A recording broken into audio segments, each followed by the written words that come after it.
Bonjour, bienvenue sur l'art du fait maison. Aujourd'hui on va parler d'un thème qui est d'actualité malgré le beau soleil. On a des nuits qui deviennent de plus en plus froides. On a déjà des fortes gelées. Ce matin il y avait une forte gelée au sol, il faisait -2 pratiquement. Et maintenant c'est le moment pour nous de rassembler les plus belles racines qu'on va conserver pour l'hiver et de les stocker. Une grande partie des racines vont rester quand même dehors parce que jusqu'à qu'elles soient foutues à cause du gel, on peut encore attendre un bon moment, on va en manger encore ces prochains temps, donc on va ramasser vraiment que les belles racines. Bien sûr, quand on ramasse des belles racines comme les carottes que j'ai devant moi, on a aussi des moins jolies. Les moins jolies, on va les stériliser plus tard ou bien faire de la mousseline ou les manger assez rapidement. Mais les belles racines, on va les stocker d'une manière qui va bien pour nous. Alors c'est clair que quand on vient sur la méthode de stocker les racines, il existe une innombrable manière de faire. Nous, c'est comme ça qu'on procède. Avant, on avait une méthode qui était vraiment fantastique. On appelait ça la tombe à légumes, qu'on faisait dans les tunnels. On asséchait une partie de la terre, qu'on vidait.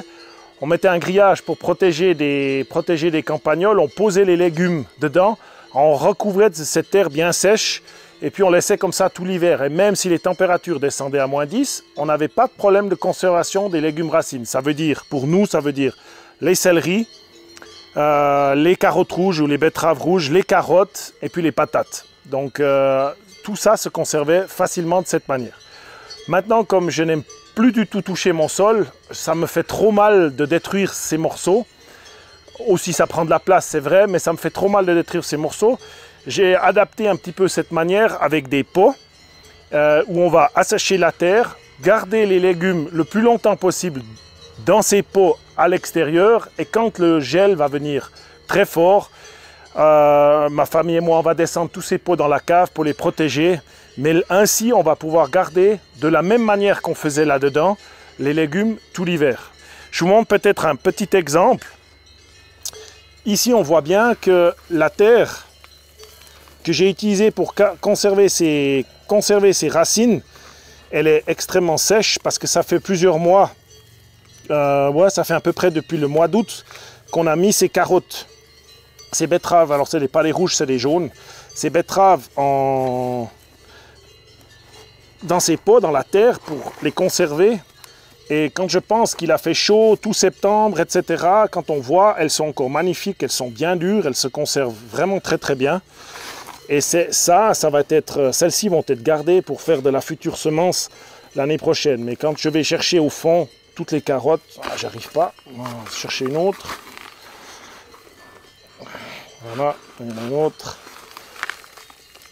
On voit qu'elles sont très bien conservées, elles sont très belles, elles sont toujours très fermes. Et ça, c'est fantastique, c'est un signe que ça fonctionne bien. On fait aussi comme ça avec les patates. Donc celles-ci, bien évidemment, on a fait la récolte de patates il y a plusieurs semaines. Et on voit que les patates, là-dedans, elles sont très très bien conservées et à l'abri de la lumière pour les patates, pour pas qu'elles deviennent vertes. Donc pour les patates, c'est évident qu'elles ne doivent pas être à la lumière, elles doivent être couvertes par la terre de manière à pas qu'elles deviennent vertes. Le signal qu'on va avoir pour rentrer ces pots à l'intérieur de la maison, c'est au moment où le gel devient conséquent nuit et jour. On est à -2 la nuit, -3, et puis la journée, on n'arrive même pas à dépasser le 0 degré. À ce moment-là, il y a la possibilité que le gel passe à travers le plastique, touche les légumes et ils sont tous raides. Donc, pour l'instant, on les mange et ils sont stockés à l'extérieur pour des raisons qu'on n'ait pas besoin de tous les transporter, les bouger le plus possible. Mais dans un moment, ils vont descendre à la cave. Maintenant, les carottes, je vais procéder exactement de la même manière pour les stocker. Donc, ici, j'ai un pot vide. Je mets un peu de terre. Alors, celle-ci, elle est encore bien humide. Mais elle va sécher au fur et à mesure que je vais mettre qu'elle va rester à l'abri de la pluie, bien évidemment. Je pose les carottes que je veux stocker à l'intérieur. Absolument pas besoin de faire des couches ou qui ne se touchent pas. Ce n'est pas nécessaire. On peut simplement les entasser. Après, je mets un petit peu de terre. Je recommence.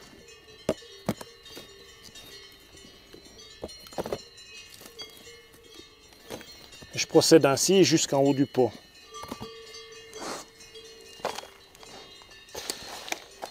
Ce qu'il y a d'intéressant aussi de voir, c'est que lorsque les légumes sont conservés dans de la terre, ce qu'on a remarqué à la différence de les mettre dans un sac, tout simplement parce que je sais que certains les mettent dans des sacs en papier, c'est que la terre va quand même permettre d'avoir un échange intéressant avec l'humidité. Elle est quand même beaucoup plus humide, malgré qu'elle a l'air sèche, que l'air ambiant d'une cave parfois, et les légumes deviennent rabougris et puis tout flétris. Dans la terre, ça ne va pas être le cas. Les légumes ne deviennent pas flétris. C'est justement pour ça que c'est intéressant de les garder dans la terre. Autre chose, certains le font dans le sable. Le sable, même sec, ça reste très lourd. Tout ça, c'est des choses qu'il faut déplacer. Voilà, la terre sèche, le compost sec, là, c'est de la belle terre, c'est presque un compost. Ça va être très facile de le déplacer. Donc c'est aussi un intérêt de poids, parce que le sable, c'est bien joli, mais c'est lourd.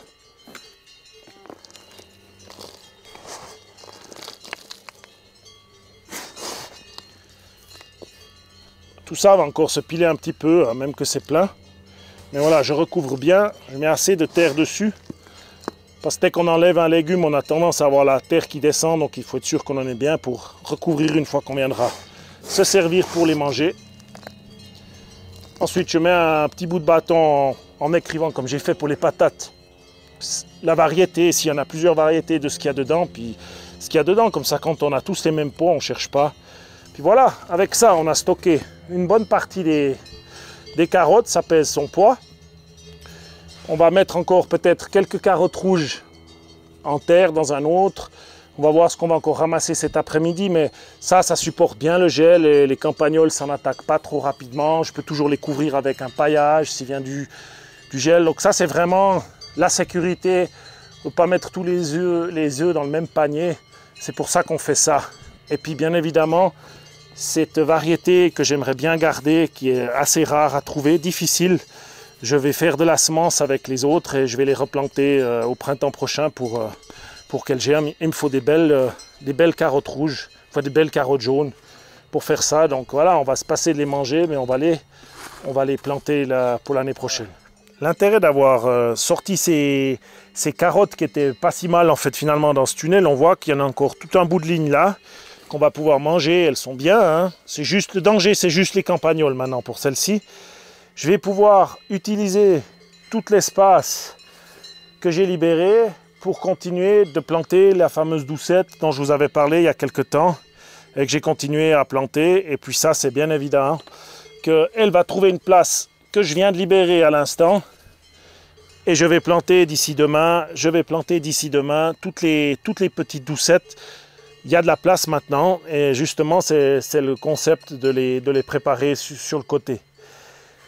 Autre chose, quand on a un sol non travaillé comme c'est ici, il est simplement recouvert de compost une fois par année, c'était le cas l'année passée, des fois c'est du foin. On voit que j'ai pas besoin d'outils pour sortir les légumes. C'est aussi un intérêt, c'était très vite ramassé, on a mis moins de 10 minutes pour ramasser les carottes. Alors voilà, par rapport à toutes ces racines, l'idéal, ce serait de pouvoir les laisser en terre dans les tunnels. Mais ce n'est pas toujours possible. C'est compliqué à cause justement des attaques de campagnols et d'autres insectes. Ça peut être aussi les limaces qui viennent plus tard dans la saison, qui adorent ça. Donc je vous encourage à vraiment essayer de les stocker. Comme je disais au début de vidéo, il existe beaucoup de manières de faire et probablement beaucoup d'entre vous ont d'autres manières de faire. On voulait juste présenter la nôtre qui fonctionne bien pour nous.